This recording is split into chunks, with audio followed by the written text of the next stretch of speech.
I vanished on a Thursday. 20 years ago, I came home early from work, one of those rare moments where I tried to be spontaneous. But when I walked through the front door, the music I heard wasn't jazz. It was her laugh and his voice. They were in our bedroom. Our bed. The one we bought after our honeymoon in Charleston. I didn't shout. Didn't kick the door in. I just listened. Stood there, still as a statue, until the laughter stopped and the silence weighed heavier than their moans ever could. She never saw me. Neither did my son, who knew. Yeah, he knew. He was 16 then. Sharp, secretive, already too practiced in deception for someone his age. I'd catch the sideways glances between them, the hurried covers, the sudden need for privacy. I thought it was just teenage angst. I was wrong. He helped her hide it, protected her lies, swallowed mine. So I left. No confrontation, no explanation. I drained the joint account, took the old pickup, and drove west until the gaslight forced me to stop. By morning, I was someone else. A contractor in Montana. A drifter in Nevada. I built houses for people who still believed in home. And when I laid down at night on cots and couches and motel mattresses, I reminded myself that I was free. I never looked back. Not until 2 weeks ago. I was working a job in a quiet stretch of New Mexico when a black SUV pulled up. Clean-cut guy stepped out, suit too sharp for desert dust. Looked like he hadn't sweated once in his life. I knew the jawline before he even opened his mouth. "Dad," he said. My blood ran cold, but my face stayed stone. I didn't answer. "It's me. Kevin." I let that name sit in the air like smoke from a house fire. Kevin. My boy. The one who lied for her. Hid her sin under his tongue like it was sacred. I stared at him, waiting for whatever story he'd come to sell. Then he said the words. "You have a daughter." I laughed. Loud. Dry. Like bark peeling off a dead tree. "She's 8, he continued. "She has leukemia. They say she won't last more than 6 months unless we find a compatible donor." I took a step back. Let the weight of it hit me slowly. A daughter. A sick child. Mine? I narrowed my eyes. "Whose kid is she?" He hesitated. "Mom's. But there's no father listed. We think it might be." "Oh, save it," I said. "You're not here because you care about me. You're here because I'm type O negative and I'm your Hail Mary." Kevin didn't deny it. "She needs you," he said quietly. "She's just a child." "No," I snapped. "She's your mess. You all buried me a long time ago, remember? You danced on my absence. You covered for her. Lied for her. Let me vanish so she could screw some middle-aged gym rat in peace." He looked down. I didn't. I had nothing to be ashamed of. "Why now?" I asked. "Why come to me?" Kevin's voice cracked. "Because we're desperate." I took a long breath. Looked at the sky like it might have answers. Then I turned back to him. "I don't know her. She's not my responsibility. But I can do it." His eyes lit up. "For $100,000. He froze. "You heard me," I said. "Wire it. Then I'll take your blood test, or whatever other needle-poking circus you've got lined up. But this isn't charity. This is restitution." His mouth opened, then closed. "Come back with the money," I said, "and we'll talk. Until then, we're done." I walked back to the site, picked up a hammer, got back to work like it was just another Thursday. But inside me, something was stirring. Something dark, controlled, precise. Because this wasn't just about blood. It was about justice. And that's only the beginning. The money came quicker than I expected. 3 days later, a wire transfer pinged my account, clean, untraceable, with a memo that read, "Hope."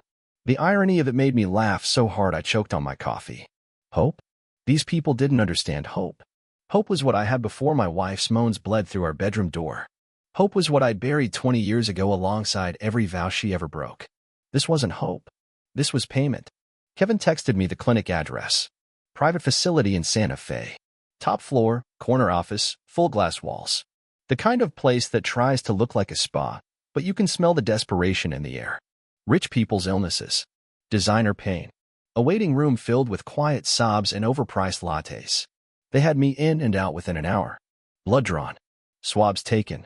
Questions asked and ignored. The nurse tried to smile. "It's a good thing you came. She's really sweet." I didn't answer. Just nodded and left.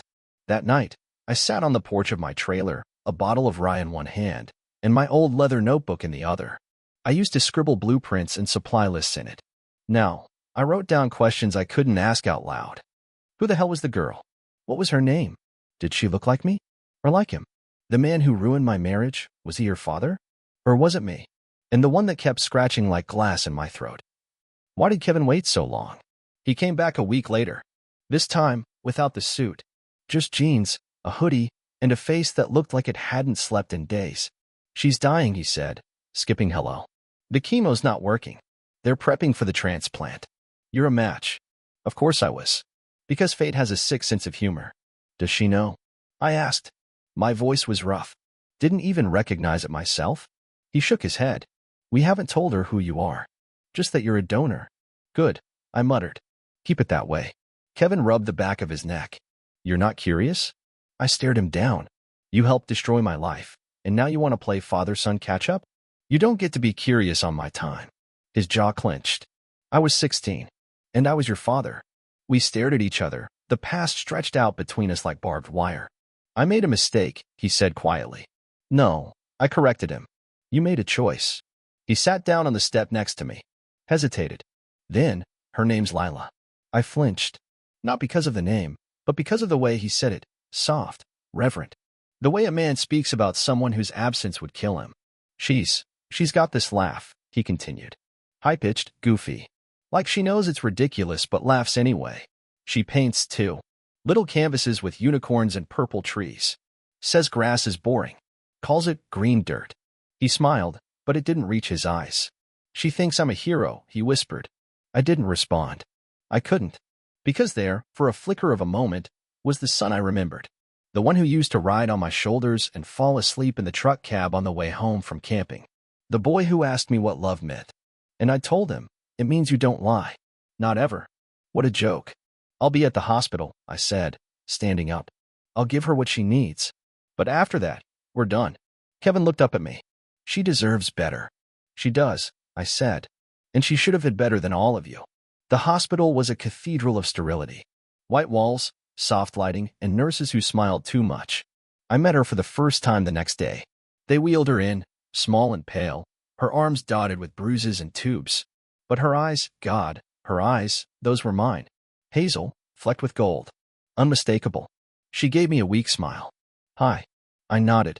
Hi. She didn't ask who I was. She just said, are you the guy with the good blood? Something caught in my throat. I managed a nod. Yeah, that's me. She grinned. Cool. I'm gonna call you Mr. Vampire. It was the first time anyone had given me a name in a long, long time. I didn't correct her. And I didn't tell her she was the product of betrayal, of a broken marriage, of lies wrapped in silk sheets. I just said, you got it, kid. They told me the procedure would take place in 48 hours. They'd already started prepping her. But I had work to do first. Because something about all this didn't sit right. Not the money. Not the secrecy. Not the urgency. And definitely not the part where my name never made it on a single medical record. They say hospitals are where you go to get better. But they also say that about therapy, marriage counseling, and church. And I've walked out of all three feeling more broken than when I came in. The morning of the surgery, I woke up in a cold sweat. No dreams, no nightmares, just that sick feeling you get in your gut when something's off, but you can't name it yet. Like your instincts are screaming from the shadows while your brain plays dumb. I got dressed in silence. Stared at myself in the mirror. Same face. Same eyes. But there was something hollow about the reflection now. 20 years of ghosts piled up behind me like unpaid bills. I didn't recognize the man anymore. But Lila did. She saw something in me.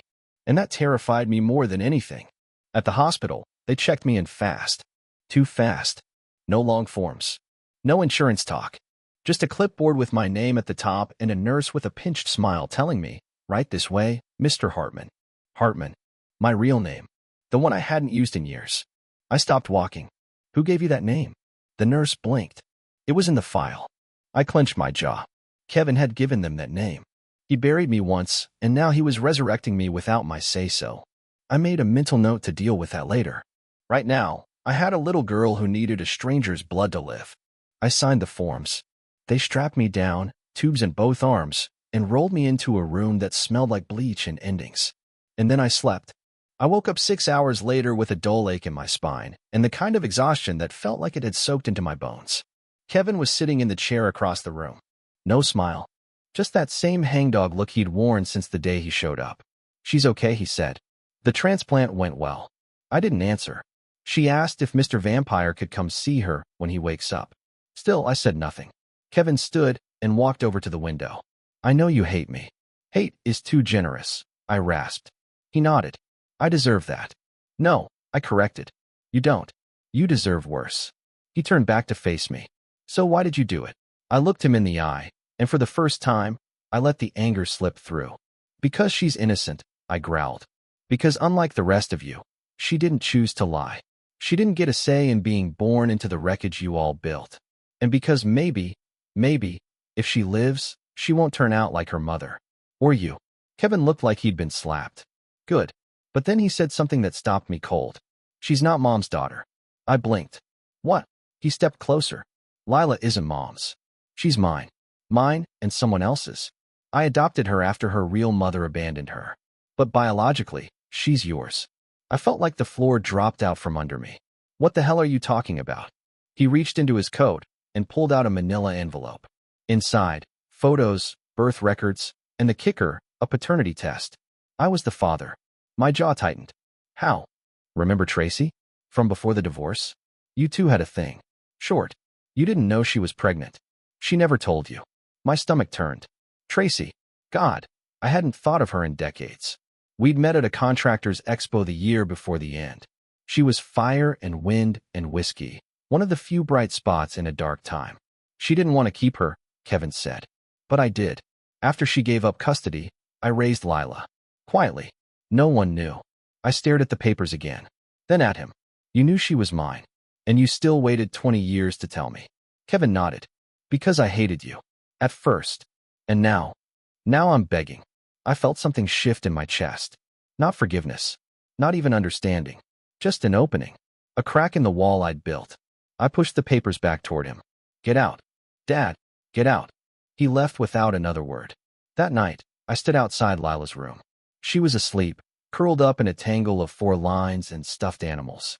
Her little hand clutched a drawing. I stepped closer and saw what it was. A vampire. With fangs. Holding a bouquet. Beside him, a girl with golden curls. Below it, written in purple marker. Thank you for saving me, Mr. Vampire. I stood there a long time. Long enough to know that what came next couldn't be left to fate. Because someone had been pulling strings behind the scenes. Someone had known about me. About Lila. Someone who wanted me to disappear once. Then come back only when they needed something. I left the hospital at sunrise. But this time, I wasn't running away. I was going hunting. The first place I went was the old bar on West Marlow, the Hollowed Oak. Nothing fancy. Cheap beer, cracked leather stools, and a jukebox that only played Springsteen and sad country.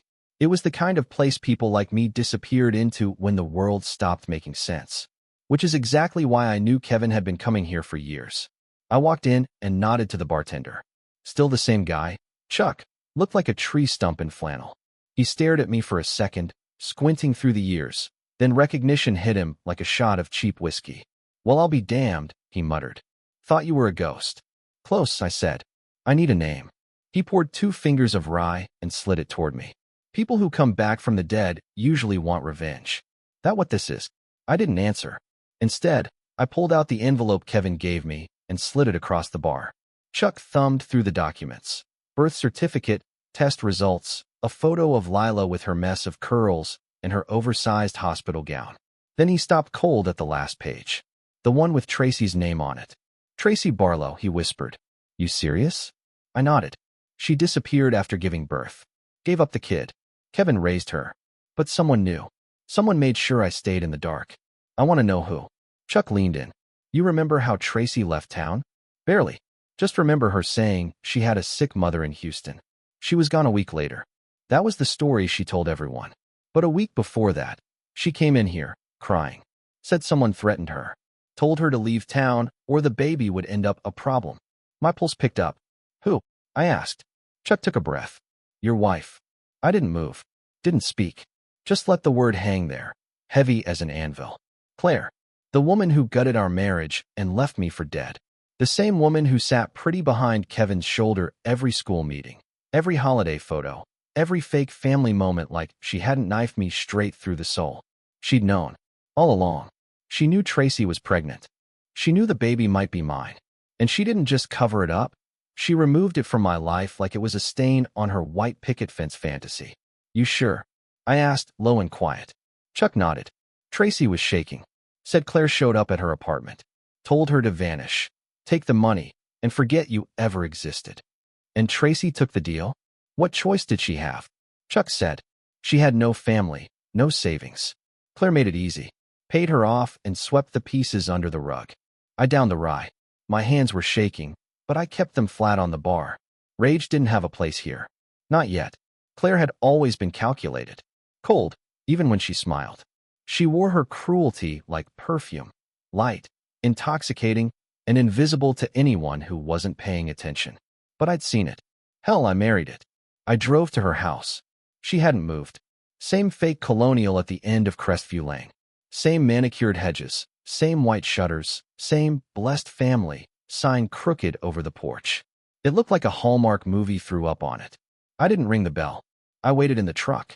Watched the house like a hunter. And at 8:37 p.m., she stepped outside. Draped in cashmere. Holding a wine glass. Laughing on the phone like the world hadn't just collapsed under her lies. I got out. Walked up the driveway.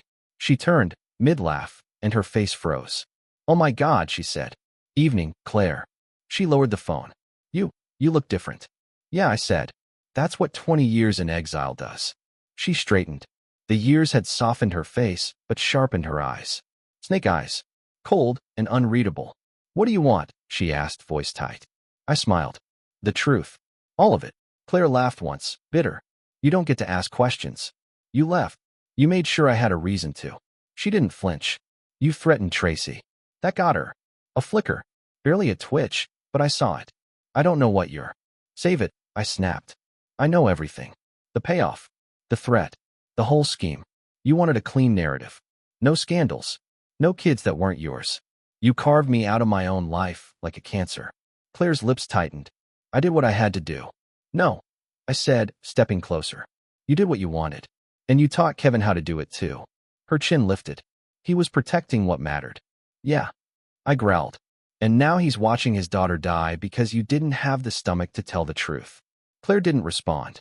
You buried a child to keep your hands clean, I said. But guess what? Dirt never forgets. I turned away, back toward the truck. Oh, and Claire, I said over my shoulder. She looked up. If she dies, I'll come back again. And next time, I won't be asking questions. The drive back to my motel was a blur. Just headlights, asphalt, and fury. Not the loud kind. Not the red-faced, fist-through-the-wall kind. No, this was colder. Sharper. The kind that sets into your bones and turns every breath into strategy. Claire had always been the queen of appearances. Smiles for the neighbors. Charity events for photo ops. Her sins always looked like virtue dressed in designer. But behind that facade was a war general. One who didn't flinch when it meant collateral damage. Tracy. Lila. Me. I couldn't sleep. I sat at the edge of the bed in the glow of a flickering lamp, flipping through the documents Kevin gave me again. I wasn't looking for proof. I already had that. I was looking for motive. Why now? Why bring this girl, my daughter, into the light after all this time? And then it hit me. Claire never made a move without purpose. This wasn't desperation. It was leverage. She'd known Lila's condition was worsening. She'd waited for Kevin to exhaust every other option. Then she'd orchestrated the miracle solution, drag me out of the grave and spin it like redemption. If Lila lived, they'd paint me as the prodigal father returned. If she died, well, the villain was conveniently back in frame. Either way, Claire controlled the story. Not anymore. The next morning, I visited the records office. Small building. Beige walls. Buzzing fluorescent lights. The kind of place where secrets go to die beneath layers of bureaucracy. I requested public birth certificates from 2008. Tracy Barlow's name as the mother, any child born that year. The clerk typed for a minute, then frowned. Nothing comes up. I leaned in. Try sealed records. She hesitated. That requires legal authorization. I slid a crisp 100 across the counter. She stared at it, then at me. I never saw you, she muttered, and typed something else. Bingo. Lila Rose. Born February 7th, 2008. Mother, Tracy Barlow. Father. Record sealed by court order, March 2008. Initiated by Claire Hartman. I took a slow breath. Claire hadn't just scared Tracy off. She'd legally erased me. This wasn't a cover-up. This was a surgical extraction. She'd used the courts, probably a complicit judge, maybe some blackmail. Whatever it took to make sure the paper trail ended at her manicured hands. And now, all these years later, she wanted to summon me back like a pawn and pretend we were family again? She had no idea who I'd become. Later that evening, I went to see Lila. She was in better shape. Color had returned to her cheeks. She was sitting up in bed, flipping through a worn sketchbook. "Mr. Vampire," she said, grinning. "You came back." I nodded. "Wouldn't miss it." She held up her sketch pad. "I drew you again. This one was different. It was me, but I wasn't a vampire anymore. Just a man in a flannel shirt, standing in a field of strange purple trees. I made up the trees," she said, "because real ones are boring." I sat down beside her. "You're not wrong." She looked at me for a moment. "You're not like my dad." "Kevin." She nodded. "He's nice. But he always looks scared. Like there's a big storm coming, and he forgot his umbrella." I laughed softly. "He probably did." She looked down. "Are you my real dad?" I blinked. She didn't ask it with fear or pain, just quiet curiosity. "Yeah," I said, finally. "I am." She nodded, like she already knew. "Then, are you going to leave again?" My throat tightened. "Not this time." She reached out and grabbed my pinky with hers. "Pinky promise?" I wrapped mine around hers, and something inside me broke. Not from pain, but from the terrifying realization that I might love her. That I might fight for her in ways I hadn't fought for anything in years. And that meant war was coming. After I left the hospital, I made one final stop before sunset, Kevin's apartment. He opened the door, dark circles under his eyes, a half-eaten slice of pizza in one hand. "You found something," he said. I stepped in, closed the door behind me. She sealed the records. Got a judge to wipe my name. Paid Tracy off. Buried everything. Kevin sank into the couch. I figured. "No, you didn't," I snapped. "Because if you had, you wouldn't have let her call me now. You'd have come clean 10 years ago."